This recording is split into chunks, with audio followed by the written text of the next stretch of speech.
Colorado Democrats aren't down with endless delays, the historic rule they invoked to force Republicans to stop talking at the Capitol.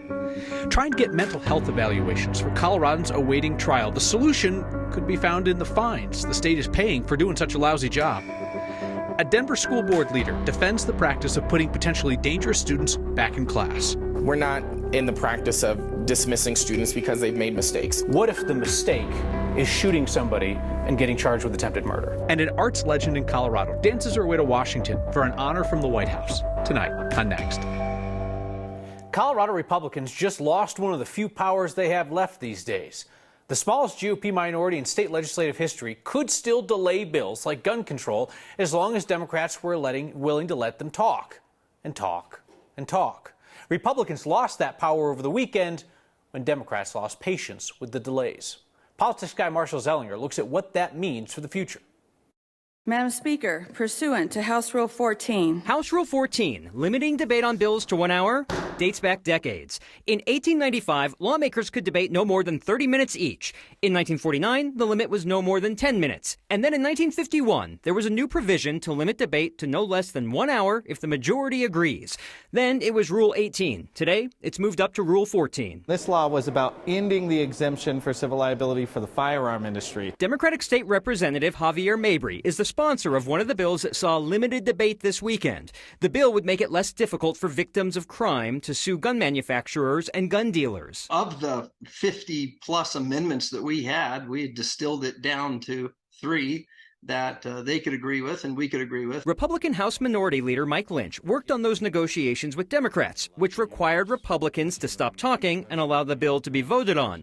But a few Republican lawmakers did not agree. Debate didn't stop, and so we weren't going to reward bad behavior. So the Democrats ditched the amendments and used the rule to limit the debate. It's called Rule 14 because it exists in the book. It's there, it's in the book. It's not like they invented it for this session. Colin Larson works for the Colorado Restaurant Association, but until last year, he was a Republican state lawmaker who was part of similar stall tactics to negotiate changes to bills Republicans did not like, including one that died after Republicans got their changes into the bill. If you're a minority with 19 members out of 65 and the majority is willing to deal with you at all, you should take that deal, because I wouldn't do it if those were the numbers. That is a leadership challenge for me to take care of, and I plan on doing that. But we're not going to lose any good deals like that again, I'll say. Republicans can still stall by asking for any bill to be read out loud in full. That cannot be stopped. But Democrats could choose not to call on Republicans waiting to be heard, though no one at the Capitol could remember the last time that was used. I talked to a few former speakers. Anecdotally, it was told to me that tactic of maybe not calling on someone, even if they're waiting to be heard, was only used when someone had a bit too much to drink and was on the House floor, or maybe was combative and that wasn't a good situation, but no one's ever been flat out ignored if they're sitting waiting to talk, so I've been told. But now, this is just for this bill, or these 2 bills over the weekend. There's always unlimited debate in the second reading of the bill. The third reading, you have 10 minutes per lawmaker. But that second reading, unlimited, every bill. So Democrats would have to do this every time and be like, we're going to invoke Rule 14 for this bill now, if they want. It's not like blanket. But again, I mean, nobody envies Mike Lynch's job. I mean, the dude has got the smallest caucus in Republican history at the Capitol, and he can't keep them in line. He's got people going rogue on him. He doesn't say rogue. He says everyone is their own person. They all have their own ideas. They're all elected individually. But it is his job, if you're going to negotiate something like this, it's his job to be like, look, we got these things that they didn't have to give us, but we got to do this. And that means stop talking. And if some of them don't want to stop talking, why would the Democrats then be like, let's hear you out for this next bill? Yeah. Instead of a caucus of like a dozen, it's like caucus of 1, caucus of 1, caucus of 1. Marshall, thank you. So the state of Colorado is paying millions of dollars in fines while hundreds of people wait in jail for mental health treatment. They need it before they can go to trial. The backlog in the state psychiatric hospitals has gone on for years, and this fine money, that might even be part of the solution. Here's Mark Salinger. Before someone with mental health problems can stand trial after committing a crime, they must be found competent to participate. The wait in Colorado to get help inside the state's hospital is long. So long, Colorado pays $12 million a year in fines after it was sued for the lawn backlog. Today we have about 450 people waiting on that wait list. Leora Joseph is the director of the state's Office for Civil and Forensic Mental Health. She says some people are waiting up to 100 days in jail before they can start getting the treatment they need. So we actually have empty beds in our state hospitals, but we don't have the nursing staffing. Those $12 million in fines aren't paid to the people who sued them. Instead, the state is using the money, in part, to pilot new programs to try and figure out ways to help the people waiting. Targeting groups of people and finding ways to help and potentially divert them out of the criminal justice system or out of the hospital system and find alternatives to restoration. The focus now is on people with traumatic brain injuries. They're kind of stuck in the system and not being able to get that treatment that they need. Dr. Jennifer McMahon will lead a new program to try and find new ways to help people with brain injuries waiting in jail, where they aren't getting any of the help they need. She's the programs director at the University of Denver's Forensic Institute for Research, Service, and Training. How many folks waiting in the competency system do have a brain injury and are kind of trying to navigate this process without the support that they need? She says at least 40% of the incarcerated population could have a brain injury. She knows the current approach isn't working. So imagine trying to do the same thing over and over again and expecting a different result. We talked about competency hearings a lot in high-profile cases, especially. Think of the suspects in the Kinsuper shooting or Planned Parenthood attack. But these types of cases happen all the time where people are waiting to stand trial and need competency evaluations. People charged for things like trespassing or menacing will sit in jail for months before they can get treatment. Kyle, those are the types of people that fill this long wait list. Who decides where the fine money goes, how it's spent? Yeah, so the state has one vote, then the people who sued them have another, and then there's special masters in the consent decree that the state agreed to that kind of decide. But the money doesn't go to the people who sued them. Mark, thank you. More than 800 DPS students who could be a danger to themselves or others have gone through threat assessments this school year.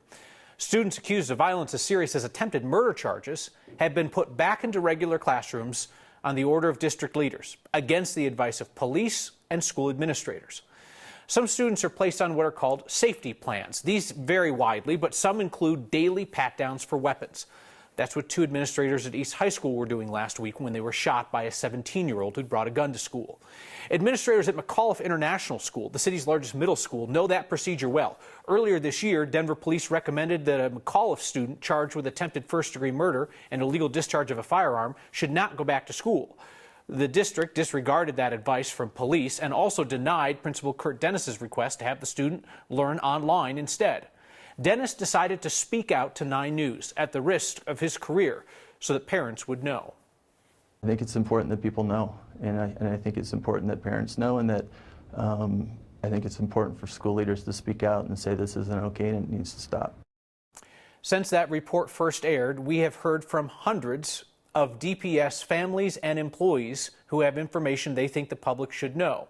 We're sorting through this for future stories. If you'd like to get in touch, you can email us at next@9news.com, or if you prefer an encrypted channel, you can securely text us via Signal at 303-871-1841. Our next conversation tonight is with a Denver School Board member who supports the district's safety policies. Denver School Board Vice President Auon'tai Anderson says that teachers should not necessarily know if any students in their class have been accused of violent crimes or have brought guns to school, because it might cause those teachers to have a bias. And Anderson said that parents do not have a right to know when their kids are in class with students who have brought guns to school in the past. What is your responsibility to protect the other students in class with students who are credibly accused of violent crime?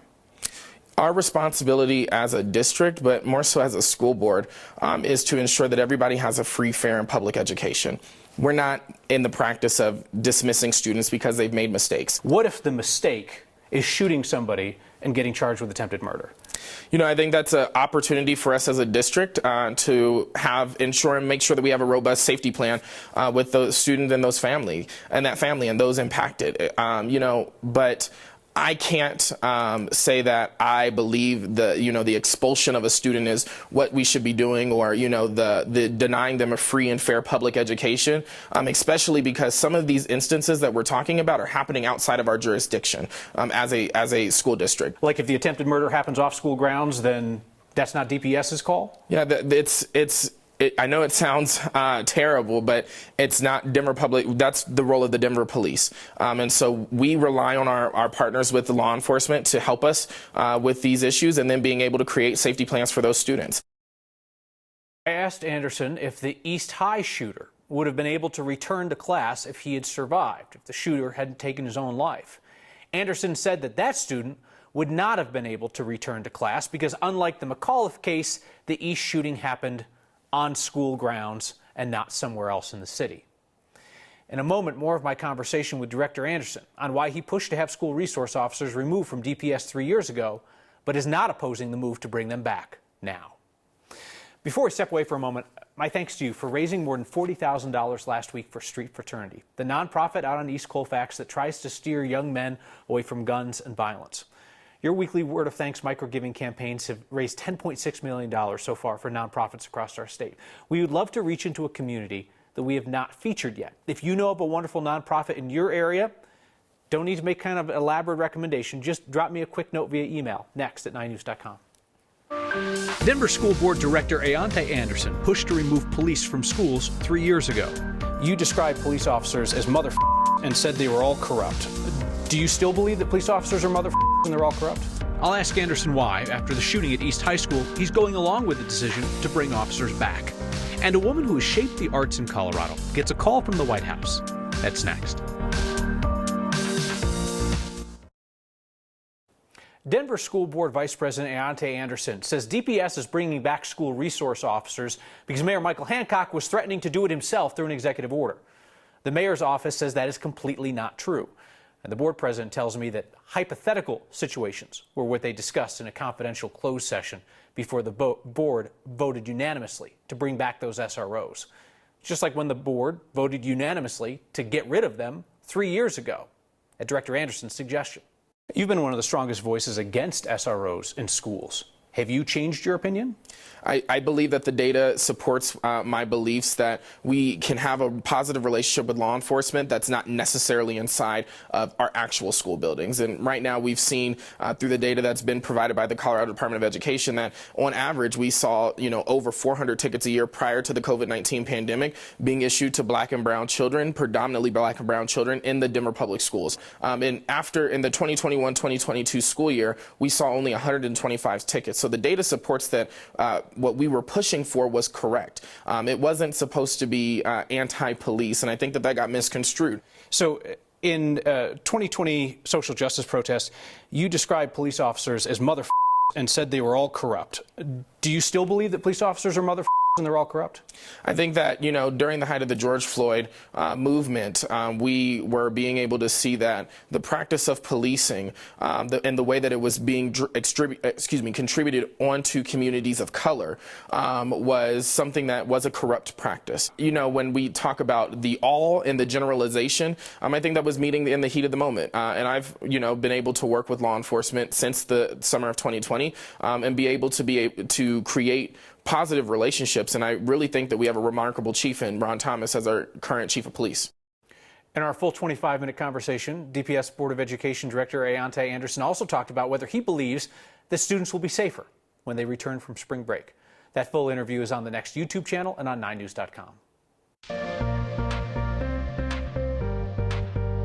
How about that winter wonderland we woke up to, especially if you live in northern Colorado? Windsor, Sterling, 11 inches, 10 out there in Fort Collins. They shut down classes out at CSU. And then as we look ahead toward Arvada, DIA, Lone Tree, about an inch or two. So it was kind of all about location, location, location.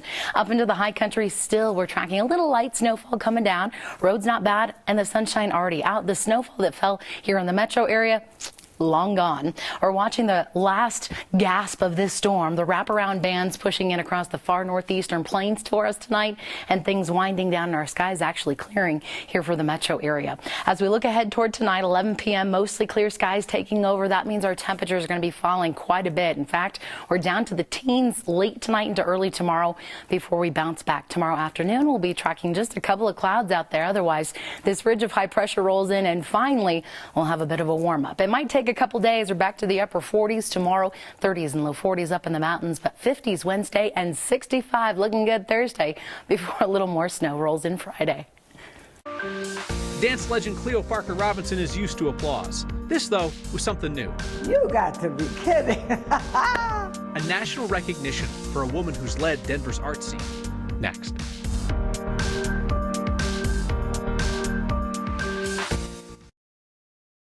Cleo Parker Robinson, she's a big deal. Her dance ensemble, named after her, has toured the country for 50 years. It's her work, though, with the International Association of Blacks in Dance, which celebrates black culture through dance, that recently got the attention of the White House.